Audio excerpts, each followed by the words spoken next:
Hello everyone. Today we shall discuss on Daphne mesoreum.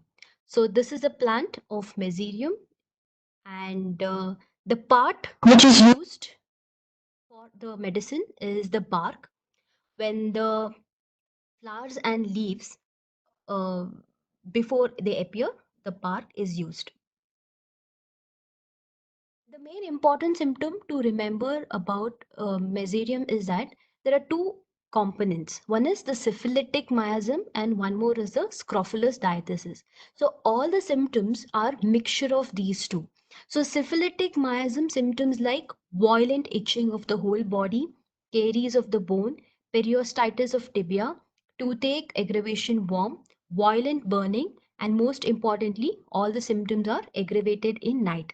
So the nightly aggravation, the affections of the bone, and the violency of the symptoms points towards the syphilitic miasm.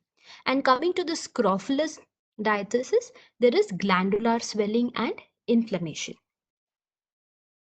Now we all know mesoreum is very important remedy for the skin, mainly indicated in tinea, that is ringworm, in infantile eczema.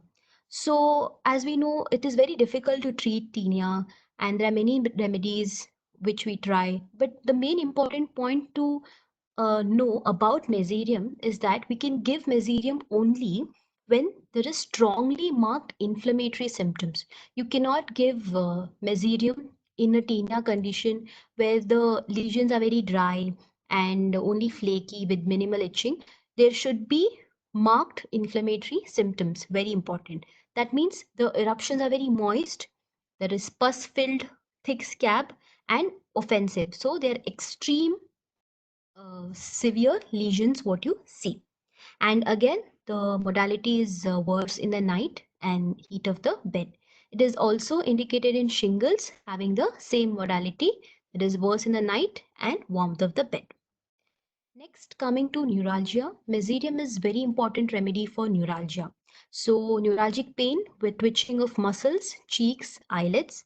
So there can be neuralgia in the tooth or in the stomach, especially in the pyloric end, with constant desire to eat without hunger, and the pain is better by eating. And the patient craves for fat, ham, bacon, milk, especially rich food. But the important point here is the neuralgia, the modality is they are better by warmth. This is opposite to the skin modality where the skin symptoms were aggravated by warmth. This is important point to remember. Now, for whom we can prescribe mesoreum. So, for example, child having a syphilitic or scrofulous background, okay, so when it is born, it contracts infantile eczema. So this eczema, if left untreated, will resolve by itself maybe in 1 year.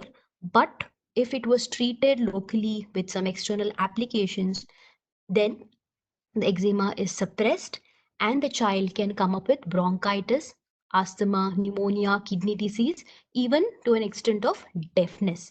Okay. And along with that, the child will lose weight gradually.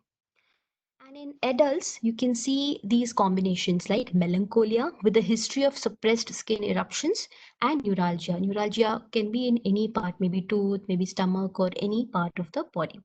So if these three conditions are there, you can prescribe mesoreum in high potency, that is 1 m. So few cases discussed in this book. Mother suffering from pyelitis during pregnancy and she delivered a baby um, having infantile eczema, which was suppressed with external application and it developed deafness later. And this was cured by Mesoreum 30. One more case of rheumatism where Calcarea sulf 6 was prescribed repeatedly, and because of the reaction, the patient developed severe skin lesion, and this was again treated by Mesoreum 30. So finally, I'll close the video with this line.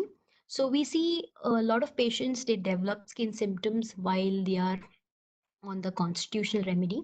This is because of the elimination of the stored up toxins in the deep-seated vital organs like liver, kidney, lungs through the skin. So this is very temporary and it will go by itself.